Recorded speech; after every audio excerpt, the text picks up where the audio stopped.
Good morning. Welcome to another Kerfuffle panel, and I am delighted to have back again after the greatest webinar known to man the other day with her, Joanne Tatum of Moneypenny. Hello, Joe. How are you?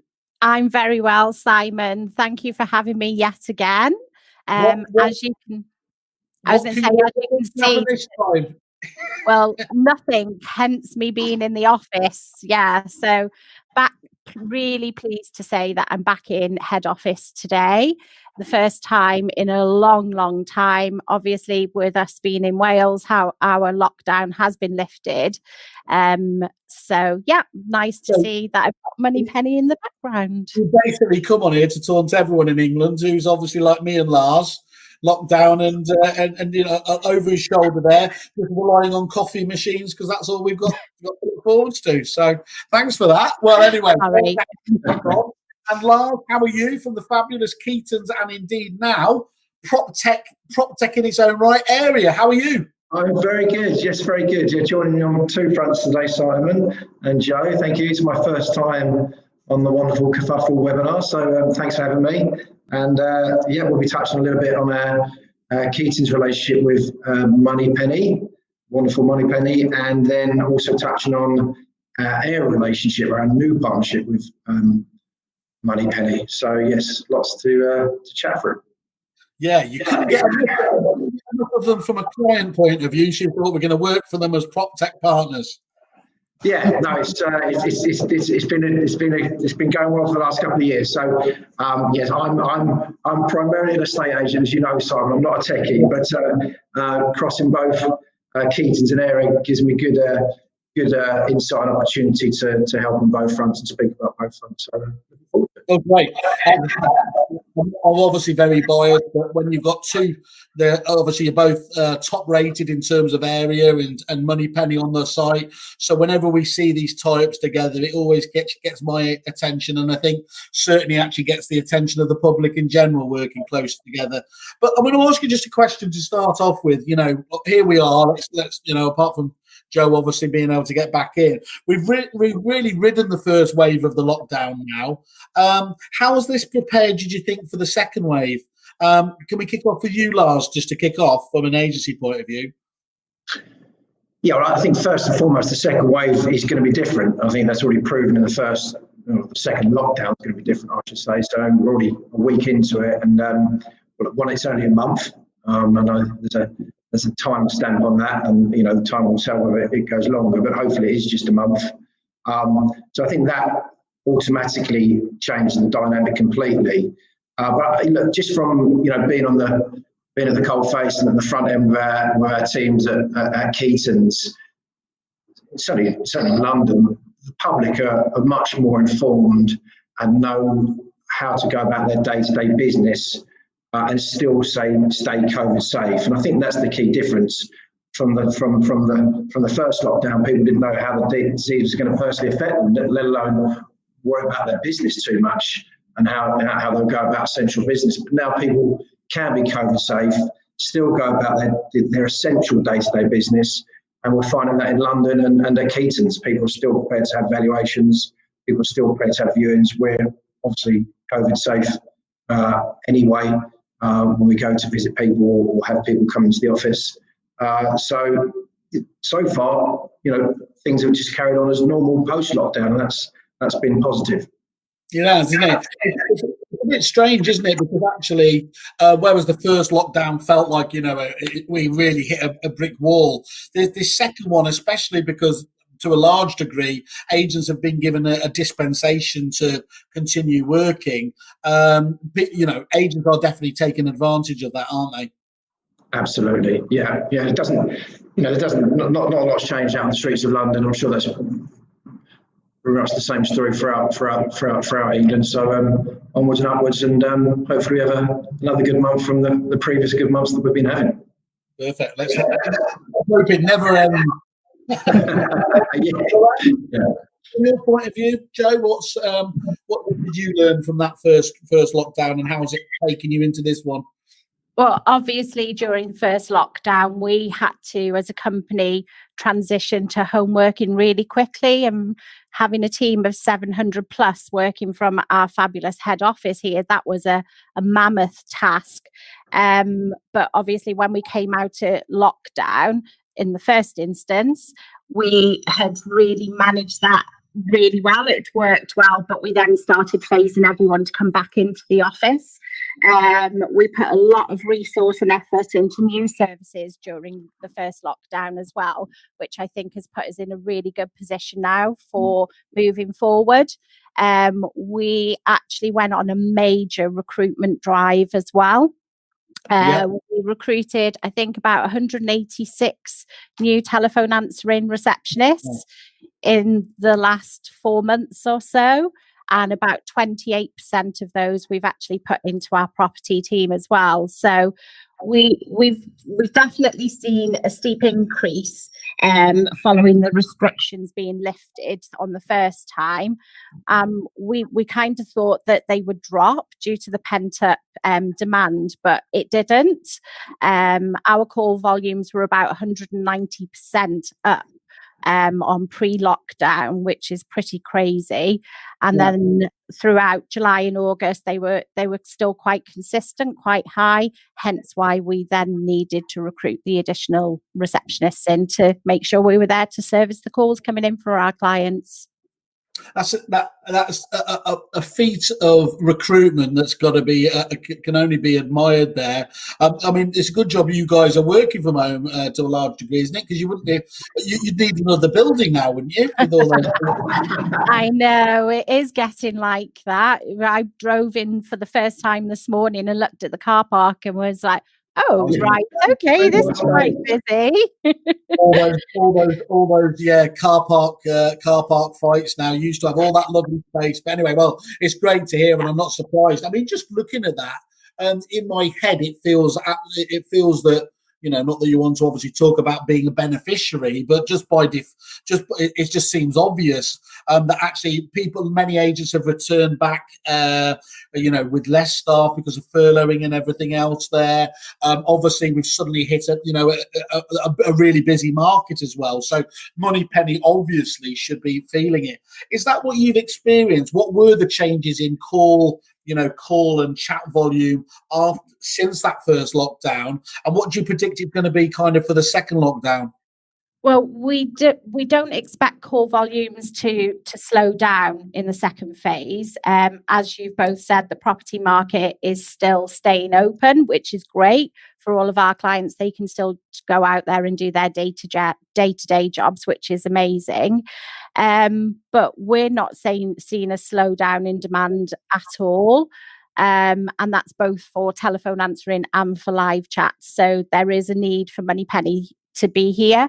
I guess a lot of our agents have still made that decision to carry on furloughing some staff.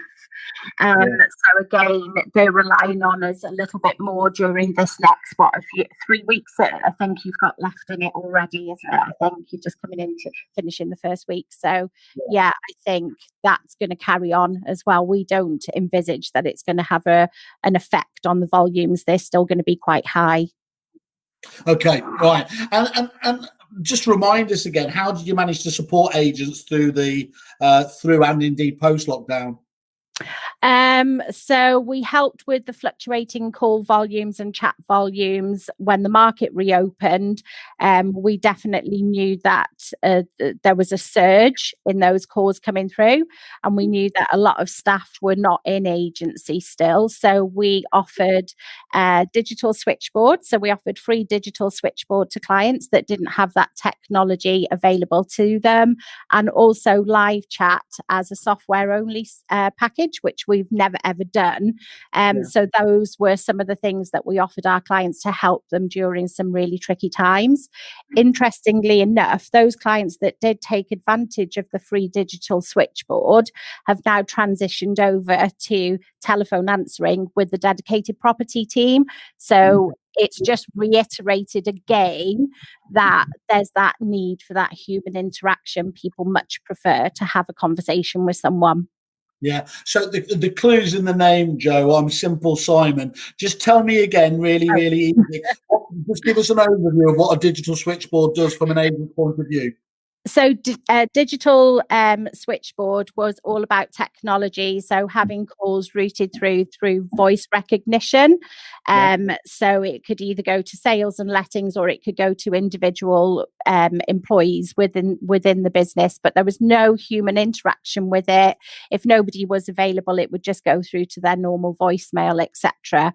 But as I say, we offered that for free for 3 months during the first lockdown. But as we were catching up with clients as they were coming back into the office, it was really clear to see, sorry, someone's just waving at me. It was really clear to see that 100% people wanted to have a receptionist on our property team. So they moved over very quickly from digital to human. I think it was really marked for me when it was certainly the first. You can't blame anyone the first week or two because everyone was just getting their stuff together. Me being polite there in the first lockdown, but actually, what was staggering was we ring round a huge amount of agents, and sometimes you would have thought that the business had closed down. Endless ringing out, everything else. Now, unless they knew it was my number and they were just avoiding me, that's not a great experience from a consumer's point of view, is it? Because they're not going to wait around, are they? And Lars, from your point of view, just with your Keaton's hat on, how important was it having the likes of Moneypenny with you during that period? I'm guessing it was. It was essential. I'm not sure what we would have done not having that trusted relationship already in place, Simon, because we're a long-standing relationship with Moneypenny. So to come back from not fearing for your business, but not knowing what you'd come back to and how long and deep bad business was going to be post-lockdown, to have Moneypenny sort of beck and call and just to basically take the heavy lifting and that sheer volume of leads that were coming in as soon as we opened the doors. I think it was May the 15th, and we were a couple of days after, was a godsend, really. We went from obviously virtually no sales leads during lockdown, to 7,500 leads a month in June and July and August. Started a little bit in September and October. I guess that's quite natural. But yeah, 7,500 digital leads we're talking about here. Not counting the inbound telephone calls, was a huge jump. Historically across our 8 office at Keaton's, we've averaged about 5,000 digital leads a month in a very, very good market. That wouldn't be a mean average. So to suddenly jump from almost nothing to 7,500, well, we weren't just under resource. We were under the water a little bit, under the cosh. So, an absolute godsend, because you couldn't recruit that quickly. The recruitment opportunities, well publicised in our industry, aren't there anyway for various reasons. So even with a really strong HR team and lots of recruitment contacts and networks, it was Moneypenny that alleviated that burden effectively. And it enabled us to operate and provide a service, but two, make sure, so the vast majority, not all opportunities, but the vast majority of opportunities didn't slip through the cracks. We were doing good business because we could free up, and this is, I think, the absolute key with where Moneypenny comes in. At the end of the day, estate agents want their best staff out there converting business. That means on the front line, speaking to customers, really drilling down into their search criteria and their motivations, and getting them out viewing. It's no more complicated than that. We all know that. But actually actioning that, or making sure you've got the resources around you, the support to enable that, is sometimes difficult, because agents can easily get bogged down in taking calls that aren't for their department, or doing administrative work that isn't really that productive. So getting Moneypenny to deal with the inbound calls, the overflow calls, and we're going to touch on a bit how we embedded them into the area platform, just meant we could free up the frontline teams to do what they do best, and that's convert business. I don't think it can be dated, can it, Lars, in terms of what you were just highlighting there, that stop-start nature of when the teams are in the middle of doing something and they are then constantly taking calls, that break in the productivity and everything else there, it's massive, isn't it? So being able to focus and keep your teams, the Yanks have that phrase, don't you? Keeping it the most dollar productive activities is a real demonstrable benefit, isn't it? 100%. Yeah, you can't underestimate the interruptions in a frontline stage. They're relentless, and they're often non-productive interruptions. Sorry, so you're talking about the podcast there, where you being warranted spam. Certainly not. So you've highlighted it well there, Simon. It's making sure the right people, the right teams are doing the important things for the majority of the day, because the day goes so quickly, and if they're not able and resourced accordingly to do what they're supposed to be doing, the day goes and there's plenty of opportunity that's been lost. It's everywhere I've ever been where they have Moneypenny looking after it. It's not just the business owner that is a fan, but genuinely the negotiators and everyone else in the business just love the fact that they have this asset there as well. I don't want to overplay the level of job satisfaction, but it does strike me, if you're working in an office supported by Moneypenny, you're going to have a better experience than otherwise.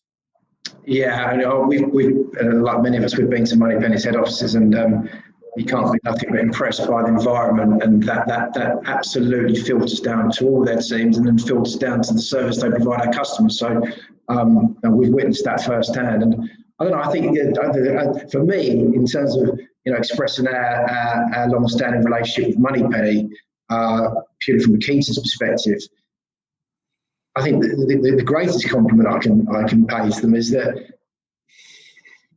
you hardly have to ever contact them about anything to troubleshoot or to resolve. So the fact that you don't notice them from day to day and week to week, I think speaks volumes for the seamless service they provide. So I can't say that about all third-party suppliers or services that we use. So to outsource such an important part of the business, but then hardly notice them, I think that's how well integrated they are with us.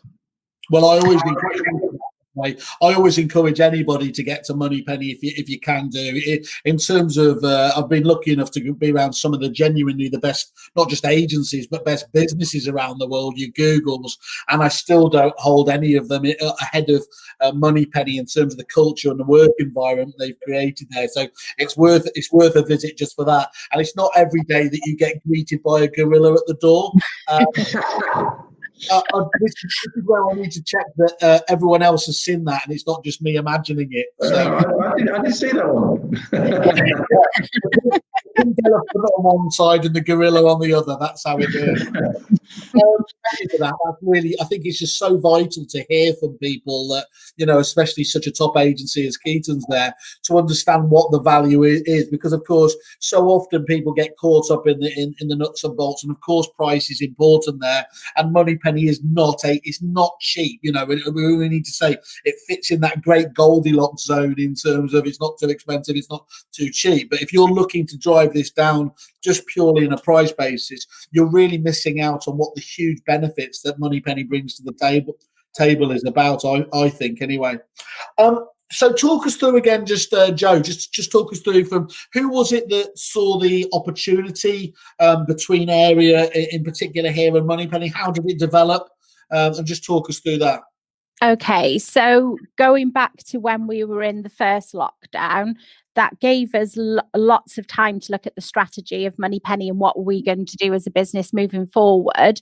What can we do for our clients? So as you know, Simon, we went and put together the COVID screening bot. So when agents were given the green light to go back in, we had the COVID screening bot where they could send a link out to their clients that we're going out to do viewings and valuations for, not just making them feel as though they were looking after them, but also also looking after their internal staff as well. So, just a really non-intrusive questionnaire. Have they been in contact with anyone with COVID in a certain time frame, etc.?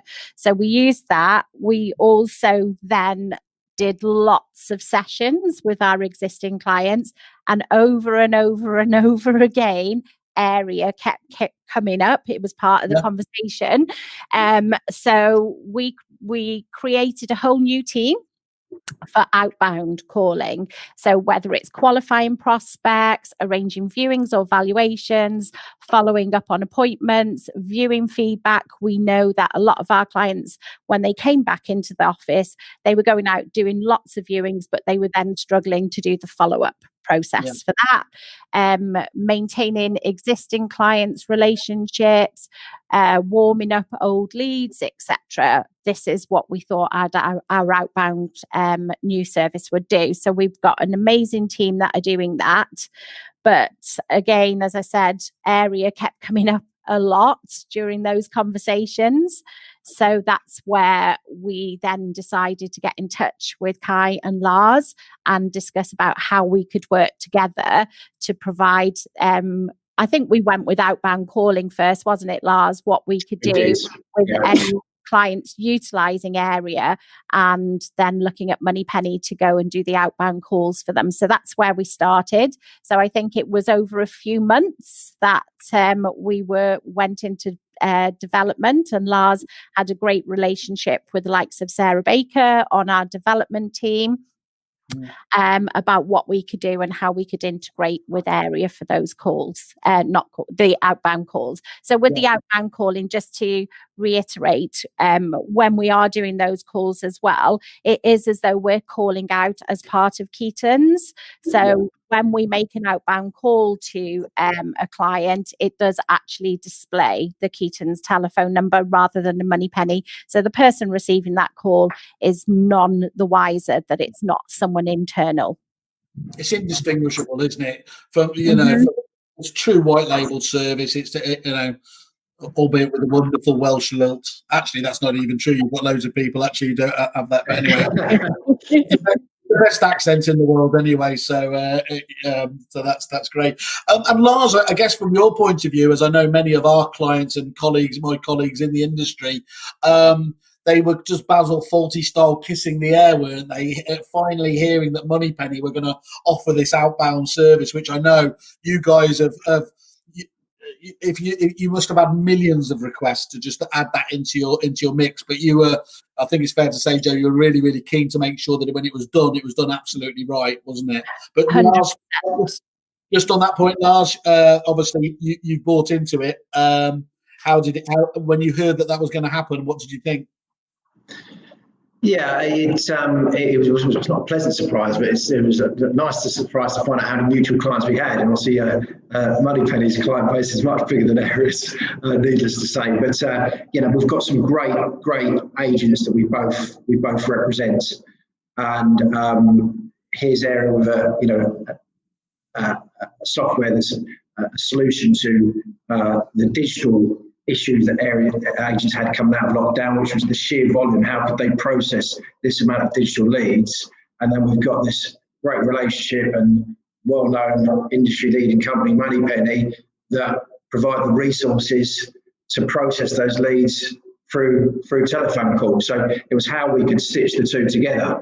We try to keep as simple as we can, but as Joe alluded to, we started with a pilot with Keaton's at the centre of that, which made pure obvious sense, being already heavily involved with area and a great long-standing relationship with Moneypenny. Then a couple of really other good, strong agencies come on board, Ryder and Dutton and Paramount. I'm sure they won't mind me mentioning them. So a really good cross-section, a small section, but a good cross-section of the industry. And we ran a pilot for 2 or 3 months, started with the outbound services, as Joe mentioned, and now offer an inbound service as well. And without going into too much technical details, I'm not techie, far from it, but quite simply, we're able to create Moneypenny as a team, as a user within each agent's area dashboard. Yeah. And by creating them as a team, it obviously gives them access to the dashboard. Then Moneypenny and the relevant agent can then set up a kind of a spoof email. So then Moneypenny can represent themselves as, for example, Keaton's Client Services. Yeah. Area created a dial to call feature. So when Moneypenny dial through their systems, and it's important they are still dialing through their systems so they can track all their data and insights, all the great metrics that they provide their clients. When they're dialing out and using the dial to call feature, they're actually effectively dialing through the Area platform, which means Area is still tracking the telephone call, tracking the event, and all the data and all the comms are still within the Area dashboard for the agency, for the agent to see. And that's one of the key functionalities of Area, is that every event, every comm, every communication is tracked. And that's what makes it such an intuitive lead management dashboard. So it was really important, if we were going to bring an outsource or a third-party company into the platform, that effectively the customer would see no different. They would still get that seamless service, but also the agency would still see all the comms and the data in their dashboard, and that's what we've managed to do. It seems amazing. I get lost a little bit with so many of these. I've been on a webinar with Christian from the depository, again very similar to you guys, isn't it? Lars, a great agent who saw a bit of a gap in the market there, that there was a problem that needed solving, so he went out and created it. I was talking to Jez from Agent OS, the CRM guys there, and what they were both reiterating to me in the earlier webinars earlier today was that it's not about these days that everybody expects to have all functionality in one package, but what they definitely do expect to have is that there is seamless integration between the different parties, isn't there? So that they work together, they pass them across, there's no gaps of information, there's no rekeying of information, or at least keeping rekeying to a minimum wherever possible. And again, this is an absolute sort of just a sign of the times, really, and where we're, I know I'm a bit of a train spotter, but it's genuinely exciting in terms of how quickly these sort of tech projects can take place that demonstrably help the clients. Yeah, very much so. That's okay. I was just going to say, Simon, that our end goal at Moneypenny is to be able to integrate with as many of the systems as we possibly can, because we know how much simpler it makes life for our estate agency clients. So to be able to offer this in the short space of 2-3 months, Lars, I think it was, is just amazing for us. We've got 12 years experience with a property team here at Moneypenny. So, we've got on the outbound side, outbound calling, we've got ex-negotiators on that team as well. So we can really quickly identify those great leads. We can escalate them and get them to the agent much quicker. Traditionally, a call comes into us when it's inbound calling. We send an email and that's only picked up as quickly as the estate agent can get to it. But by having it dropped into Area, something that the agents, the negotiators, etc., are using constantly to have it in the here and now, and then not have to go and copy and paste it into there from the message that we send, is just invaluable to anybody now. And that's our end goal. We want to be able to do this with as many people as we can, just to make our clients' life more simple. Yeah, brilliant. Yeah. Well, on the many occasions I've been to your offices, after you and Sam have rejected my job application for the 14th time, you've been kind enough to let me sit with that outbound team. And it's interesting. I didn't realise it was quite that long, obviously, in terms of how long the property team's together. But what I think is really interesting is that is the culmination, that evolution of, you've been in this industry so long. This isn't. Do you remember your old? What was your old maxim? It used to be, "We answer calls, that's all we do." Yes. You quickly outgrew that, didn't you? Because of course, I'm not being funny, but there are other services that could just answer a call. But you've just taken and raised the level, haven't you, 10 times over, by being able to give that most valuable experience. Exactly. And the whole point of us having a dedicated property team here is because we don't want it to feel as though a call's going through and you're just speaking to one of 400 people that know nothing about you as a business, nothing about you as an industry. They're property trained. So we're so fortunate to have the likes of Peter Knight, Julian O'Dell, Stephen Brown, just to name a few people that come in and do some training with our team. It's important that they understand the industry, even to the fact that they understand the emotional journey that's involved in someone that's buying and selling or even letting property. It's important that they understand that. So it makes a massive difference. We just want to be there as a seamless link between the office and us. And the more up to date our clients can keep us, the better that experience is for your callers, the clients, and for us as a team. Our receptionists are just treated as an extension of each of our clients. Yeah, I think that's really much the key. I think important point to emphasise that this outbound Moneypenny team that we can embed into an agent's area dashboard, it's far from a simple telephone answer service. They are able to really take the customer journey on. So whether the customer's just initially registering and they haven't got any insights about them, then what we've done from a Keaton's perspective is provide Moneypenny with their full registration process, so they can register an applicant as well as one of my frontline staff would do at Keaton's. But because 40 to 45% of the customers that are coming into the area into the area dashboard have provided some form of self-service. They've either set their availability or completed a full self-service on their search criteria and built their profile. Moneypenny digest that information, ask the relevant questions around that, and then really move the customer journey on to then pass that lead back into the area dashboard for one of the agents to take, and then convert that straight away into a viewing. So they are simply an extension of your business that you can turn on and off pretty much as you choose.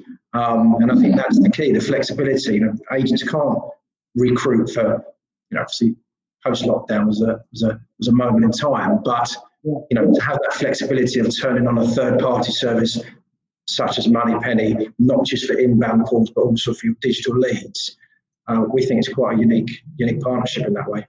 I think it makes real sense there. I mean, you talk about as a larger business, sometimes it can be easier to scale, isn't it? Especially if you've got the luxury of client services departments that do handle this. But for smaller businesses where actually, they're struggling with the call volumes, but they're worried about taking on that extra person in an uncertain marketplace, Moneypenny is just an absolute, it's an absolute, again, no-brainer, to use the Yanks' favourite phrase there in terms of coming on board. I think the fact that ultimately you've got such high-profile clients, as well, Joe, there in terms of looking at, you mentioned Paramount. There's no better business than than Spencer's over on that side of things, to hear him talking positively. So, Richard Powell, not too far from me down here in Manchester. There, he's one of the, again. I always refer to him as high maintenance, but I mean, in the best possible sense. If you can keep him happy, you're doing well. And indeed, the girls have just popped this up as well here as well, just saying, Dee Queeley from Queeley & Co. is a fan of area. Fantastic means of easy monitoring inbound inquiries, good management reporting, really easy to use and very insightful. The product gets better and better. And again, Dee has a fantastic business there. So it's no surprise to me. This was the aim that, when I want to get pleased, and I encourage everybody, go and have a look at area on the landing page on Kerfuffle. Same with Moneypenny there. None of these reviews that are all 5-star on there were anonymized. These are all named agents, and normally they are some of the very best agents. And that, they say Peter Knight, number one most popular, most influential person in the industry. He said, and it absolutely does in terms of what you're about. So, guys, there's obviously a lot of different aspects to what the two of you can do in your individual sort of proposition. How turnkey, is it? Is there customization allowed? Is there variability allowed there? Or at the moment, is it a fairly kind of, this is what the service is? Yes, it's a great service, but it's fairly locked down. I think with an outbound calling, it's more about what the client wants us to do. In terms of the types of calls, as I said, we can do booking appointments, we'll warm up old data, anniversary calls, viewing feedback. So we can take on any of those, and all of those will then feed back into Area. So I think from an outbound perspective, there is no limit to what it actually involves. We'll always listen to what our client would like us to do, and we would look at that on an individual basis. I think with inbound, we're on the very, so if you're a Moneypenny client for inbound calls, we have just started integrating those calls back into Area as well. But forgive me, Lars, I think we're only up to viewings and valuations at the moment, types of calls, isn't it? If an inbound inquiry comes in and it's a viewing and evaluation, those again will automatically drop into Area. But that is something that we can look at further moving forward. Now this relationship is cemented and we know that it's working really well. Those are the key elements that we'll look at, and hopefully get to a point where anything that comes into Moneypenny will then be able to drop into Area. But we're just concentrating on those really valuable calls that are coming in at the moment. Right, and I've actually just popped into the different groups we're posting to now and onto YouTube. I've put the URL of the Moneypenny tie-up again, which goes into a bit more detail. Again, how they can reach out to you on that basis. Of course, go to either of them direct and just say, and obviously, please talk to them in further detail. They've both got deals on as well with Kerfuffle, so again, take full advantage. Takes full advantage of that. Just click on the I'm interested button if you're on any of their pages, and we'll pass those over to the teams. But that's really good to hear, Joe, in terms of there. What do you think, from your point of view, Lars, what do you think the biggest benefit of Moneypenny and Area integrating together gives? I think the flexibility in terms of what you require them to do for that moment in time. So we've got some, when we're talking about mutual clients, we've got some agencies that are using Moneypenny, and we're talking about the outbound service team here, to process new leads that land, new digital leads that land. So leads that come from overnight, which on average about 60% of leads are out of office hours, we know for the industry now. So the bulk of an agency's leads are landing overnight, and sometimes they haven't got the resources to deal those leads right then, appropriately, promptly, and with good quality. So we've got some mutual clients or agencies that are using it to deal with their new leads and help sort of carry that heavy load. And then we've got some clients, and Keaton's would be one of these, that we're actually using Moneypenny not to deal with our new leads, because we are in the main adequately resourced in the mornings to deal with those new fresh leads. What we've got Moneypenny acting for Keaton's in the main is to deal with leads that have been taken by a user within Keaton's, by an agent in Keaton's, but they then haven't then followed it up appropriately as per the sort of key SLAs that the system runs to. So, for example, an agent takes a lead on a Tuesday, we would expect them to follow it up. Assuming they haven't got hold of the lead first time around, and we know that happens, we would then expect them to follow up the lead the following day, every 24 to 48 hours. Excuse the sirens in the So that's when Moneypenny kick in. The dashboard, the Area dashboard, really clearly highlights leads that have missed one of the key SLAs that the system works to. So we then instruct Moneypenny to recognise and look at the dashboard, look at those leads and work through them historically, oldest to new, to pick up some of those leads that haven't been followed up by the agent. It might be because they're really busy on viewings, it might be because that department's suddenly short-staffed, it might be they just haven't found the time to do the job that they're expected to do. And Moneypenny will literally just pick up the phone, present themselves as Keaton's Client Services, for example, and the customer knows no difference, take the customer journey further on, then reassign that lead back to that team or that user, depending on how the agent wants it configured. And again, by following up all those leads that have been at least attempted once by the agent at some point, from it being a new lead. They're cutting out a lot of the noise and the spam, the dead leads that just are never going to convert into business, which we know the industry figures around 20% of digital leads are received on complete non-starters. Yeah. So help getting Moneypenny just to eliminate that 20%. You can see the time that's saving frontline teams. So it's eliminating dead data and it's taking the customer journey on for those customers that hopefully we can go and do business with. So it's a really flexible service in terms of the hours that you give Moneypenny to deal with your digital leads. There's some flexibility there, isn't there, Joe? There isn't a minimum amount which would be understandable, but some good flexibility. At that point, Lars, what hours do you operate at Keaton's? Operate out with Moneypenny? Just say again. Sorry, you broke up. Say what hours do you operate with Moneypenny at Keaton's? So inbound, we're 24/7. So for an inbound telephone call service, Moneypenny, we've got them operating throughout the day and throughout the evening because we some of our officers receive literally hundreds of inbound calls a day. So as an overflow service, they pick up those calls that we didn't get to in 4 rings. So they're acting for us during operating hours and into the evening. And from an outbound point of view, then we are operating around sort of 2, 3, sometimes 4 hours a day, sort of 5 days a week. So it's a minimum of 2 hours we set the outbound team, but quite often if the dashboard's filling up with leads that have exceeded target, have missed one of those key SLAs, then they are quite often going above 2 hours per day. Sorry, I say that one, Simon. Again, on an individual client basis, we do always ask for outbound calling with a minimum of 30 hours per month, but that can be tailored. So if someone said, we want you to work within area for the leads that are coming in, dropping in from all of the portals between 11 a.m. and 12 every day, then that's what we would look at. Some of our clients will choose to have maybe 3 or 4 hours in a block together. So we'll always listen to what the client feels is best. Where are those gaps within the agency that you need that to take away that noise from? We will look at it on an individual and then work something to around those hours so we can pretty much fulfill. With outbound calling, it is just with normal office hours at the moment.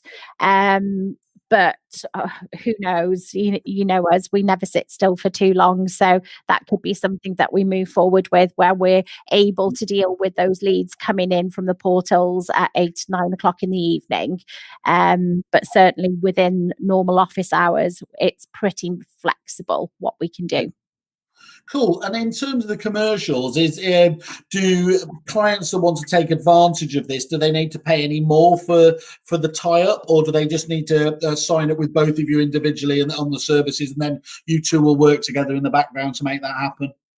Exactly. There's no additional cost involved. So if anyone watching is a Moneypenny client and an area client at the moment, outbound calling may not be something that's on your radar at the moment, but certainly from those inbound calls, if they are viewings or valuations, then let us know. We can get it set up really, really quickly, and we can have those inquiries dropping straight into area for you. But no cost implication. If you're in a telephone answering client of Moneypenny, there's nothing additional, but of course there would be an additional cost if you wanted to do outbound calling. You sure you don't want to just put a little kerfuffle up, just we can charge just a little bit for that interface? no one will notice. I think we give this away too free now, Joe. I'm starting to have a rethink on this. It sounds too good to be true. It does. This merch doesn't pay for itself, and genuinely, in terms of just the onboarding, you mentioned there it's quite quickly. So, are we talking a day, a week to get set up? How long does the process take to actually get this tied together? things with that. So if you're a Moneypenny client and you want us just to have the viewings and the valuations drop into area, we can have that set up within a day.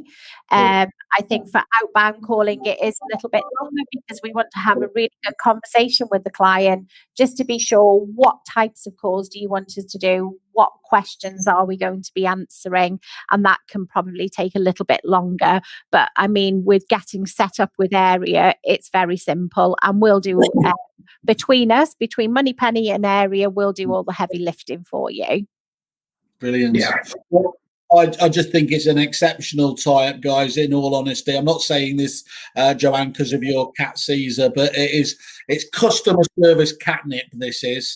The idea of taking away, I hate the phrase, but we hear it all so often. And I understand why, but we hear, tyre kickers just used as, over and over and over. And what people don't realise is that their staff, when they're making those judgments about what constitutes a tyre kicker, are not getting it right. If they're getting it right, right over half the time, I'll be amazed. And the problem is, by treating those people, those tyre kickers, as second-class citizens, you are guaranteeing that they are never going to do business with you, if we're honest. So it is beholden, if you genuinely believe in customer service, to make sure that, yes, you prioritise the hottest of leads, and again, that's where area and your service obviously helps out there. But you still need to be able to deal with customers in general anyway. Otherwise, you're going to, unsurprisingly, get hit on review boards for the normal, all the lazy stuff that people say about estate agents. And I think the second part of it, from my point of view, is I don't remember SLAs being spoken about in a estate agency too long ago. This is very much the world of, techies. And when, Lars, on the other side, you coming to me in my CRM days, you wanted to know how long it was going to take to fix an issue or something else like that. I think that for me feels like a bit of a weapon of mass destruction for those agents that are confident enough, and it does come with that they are able to go head to head and say, well, we actually offer SLAs. I won't put things out there, but if you knew you could, if you hit the business. In fact, Richard Polferman, great agents over at Northfields. I remember when he submitted one of his estate agents of the year things, he had put in place that year a 15-minute promise that whether you hit the company via chat, email or phone call, you would be guaranteed to get a response back within kind of 15 minutes or something like that. I think those companies that can feel confident that they can do that are going to step away from the crowd, aren't they? Who, let's be honest, are just giving up on that basis. A lot of them during the first lockdown, as we said, didn't bother to pick up and answer the calls at all. Yeah, absolutely. To be a really leading agency now, kind of just relying on anecdotal evidence from your managers, your staff, and how well they're performing just doesn't cut the mustard anymore. You need that raw data in front of you, and that's what Area provides. And partnering up with Moneypenny, that seamless supply of insights is still there. So all good. No, it really is all good. That sounds like the perfect roundup there to actually say it. Guys, that's brilliant. I urge everybody, again, get in contact with Lars or Joanne directly. They are two must-have services. I truly believe that there. Either come to them from the website, do a bit of research there, have a look at what people are reviewing.